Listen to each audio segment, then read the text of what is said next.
Hey everyone, welcome back to our channel. Today I'm going to show you how to check Western Union money transfer status. First of all, open your browser and type Western Union track transfer in the search bar. Click on the official tracking page from Western.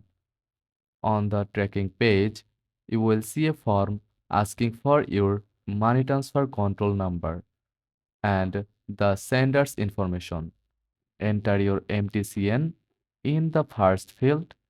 This number is provided in your transaction receipt or email confirmation.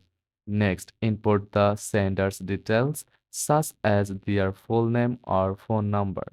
Double check to ensure accuracy. Now, click on the track transfer button. The system will process your request and show the current status of your transfer.